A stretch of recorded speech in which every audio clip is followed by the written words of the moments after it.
The silence of regret is deafening. It echoes through empty rooms, reverberates in the hollow chambers of a heart that knows it has made the gravest of errors. Tonight, somewhere in the darkness, a man weeps for what he has lost. Not because death took it from him, not because circumstances beyond his control swept it away, but because his own hands pushed away the most precious thing he ever possessed.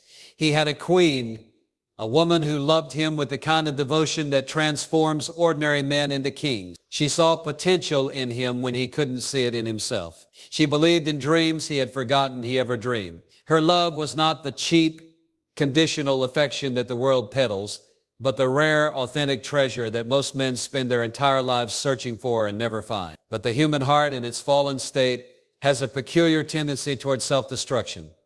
We have an almost supernatural ability to take the very thing that could save us and cast it aside for something that will ultimately destroy us. This man looked at his queen, this woman who had given him her heart, her loyalty, her future, and decided she wasn't enough. The familiar became mundane, the faithful became boring, the valuable became common in his eyes.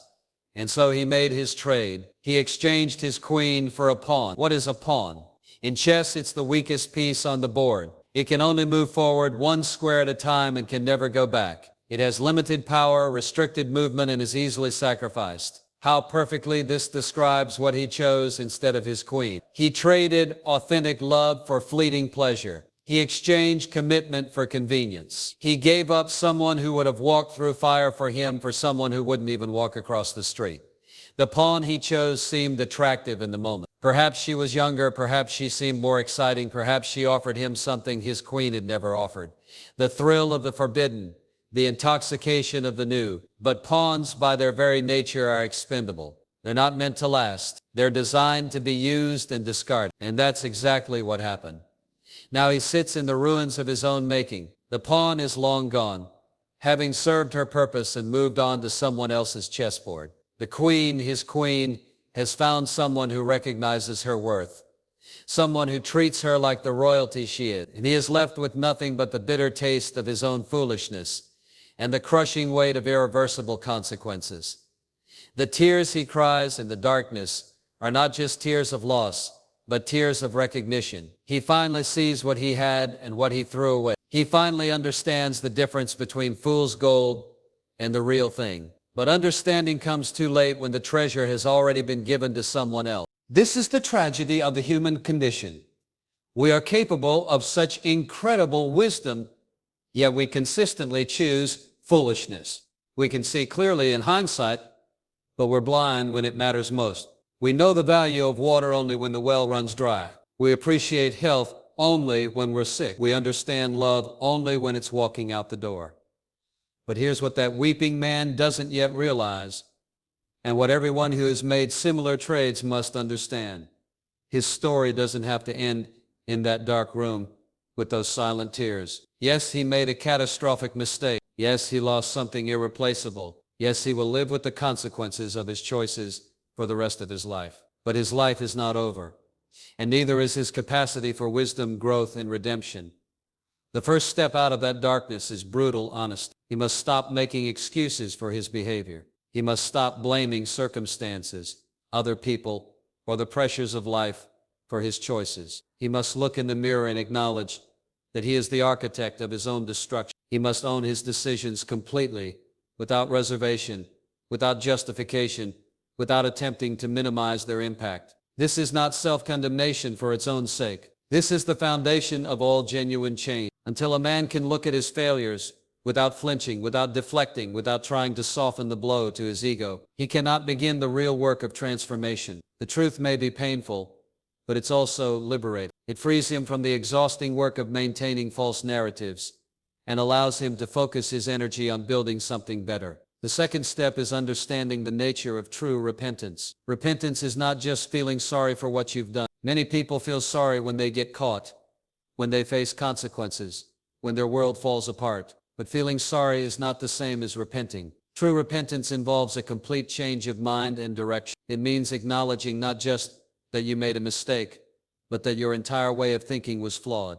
It means recognizing that the values that guided your decision-making were wrong. For the man who traded his queen for a pawn, true repentance means understanding that he was operating from a worldview that prioritized temporary pleasure over lasting value, novelty over faithfulness, excitement over stability. He must see that these values are not just mistaken, but destructive. He must develop new values, new priorities, new ways of measuring what matters in life. This kind of deep repentance takes time. It cannot be rushed, cannot be faked, cannot be performed for the benefit of others. It must be genuine, thorough, and complete, and it must result in actual change, not just good intentions. The third step is accepting the reality of consequences. Some mistakes can be undone, some relationships can be repaired, some trust can be rebuilt, but some consequences are permanent, and this man must make peace with that reality. His queen may never come back. The life they could have built together may be gone forever. The family they might have raised,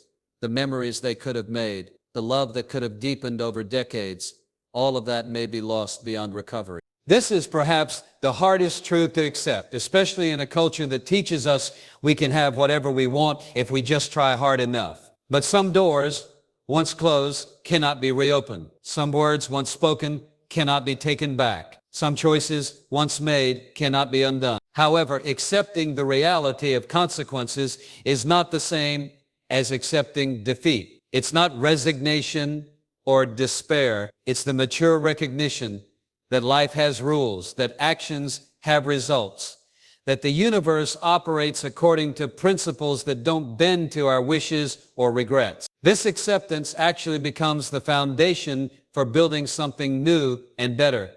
The fourth step is learning to live with honor in the aftermath. Just because he lost his queen doesn't mean he has to spend the rest of his life as a pauper. Just because he made a terrible trade doesn't mean he can never make good decisions again. Just because he failed in one relationship doesn't mean he's doomed to fail in all relationships. But living with honor in the aftermath requires a different kind of man than the one who made that initial trade. It requires someone who has learned from his mistakes, not just intellectually, but in the depths of his character. It requires someone who has developed new values, new priorities, new ways of measuring what matters in life. This transformed man understands that love is not about what he can get, but what he can give. He understands that commitment is not a prison, but a sanctuary. He understands that faithfulness is not boring, but beautiful. He understands that the grass is not greener on the other side, it's greener where you water it.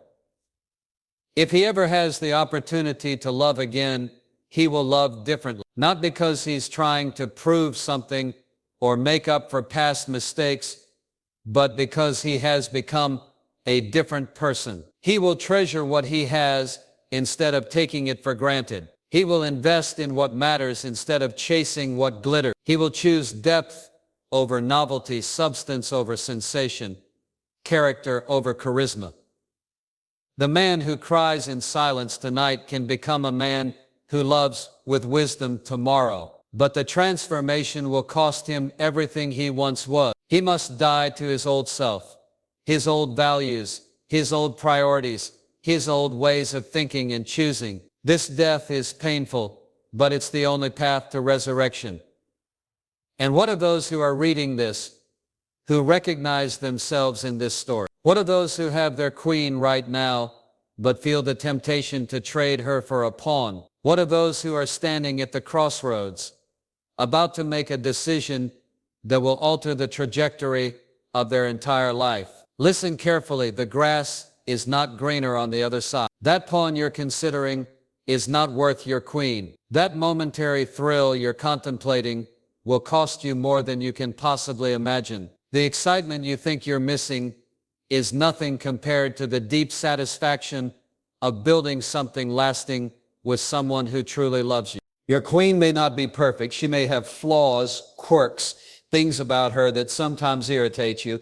She may not always look exactly the way she did when you first met her. She may not always say the right things or do the right things or respond to you the way you wish she would.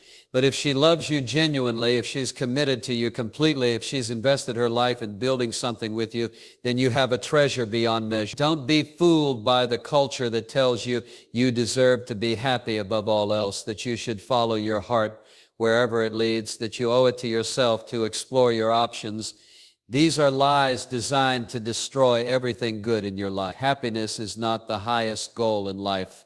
Honor is. Following your heart is foolish when your heart is deceitful and desperately wicked. You don't owe it to yourself to explore your options when you've already found something worth keeping. The world is full of men who traded their queens for pawns and now live with regret that gnaws at them like a cancer. Don't join their ranks. Don't become another cautionary tale. Don't let future you weep for the foolishness of present you. But what if you've already made the trade? What if you're the man crying in the darkness, living with the consequences of your terrible choice? Then listen to this. Your story is not over. Your capacity for love, for growth, for redemption is not exhausted. You can become a different man, a better man, a wiser man. Start with brutal honesty about what you've done and why you did it. Move to genuine repentance that changes not just your behavior but your heart. Accept the reality of consequences without letting them crush your spirit. And then begin the long, difficult, but ultimately rewarding work of becoming the kind of man who deserves a queen. Not so you can win back the one you lost, but so you can honor whatever love comes into your life in the future. The path forward is not easy, but it is possible. The man who cries tonight can become the man who loves wisely tomorrow. The man who made the worst trade in the history of his life can become the man who never makes such a foolish exchange again. But it will require everything he has. It will require complete honesty, genuine repentance, mature acceptance, and the daily choice to live with honor regardless of how he feels or what he desires in any given moment. The tears you cry in silence tonight can become the water that nourishes the man you become tomorrow. But only if you're willing to do the hard work of genuine transformation. Only if you're willing to die to who you were so you can become who you need to be. The choice is yours. You can remain in that dark room weeping for what you've lost, living in the past, consumed by regret. Or you can step into the light, acknowledge your failures, learn from your mistakes, and begin building the rest of your life on a foundation of wisdom rather than foolishness. Your queen may be gone, but your opportunity to become a king is not. Your chance to love wisely may have been squandered, but your chance to live honorably remains. Your past may be full of terrible trades, but your future can be full of wise investments. The man who trades a queen for a pawn becomes a fool, but the man who learns from such foolishness can become wise. And wisdom, though it may come at a great price, is perhaps the most valuable treasure of all. Stop crying in silence. Start building in wisdom. The night of regret can become the dawn of redemption, but only if you're willing to do the work that transformation requires. Your queen deserved better than you gave her. Make sure that any love you encounter in the future gets the best you have to offer. Make sure the man who emerges from this darkness is worthy of the treasure he once threw away. This is your chance. This is your moment.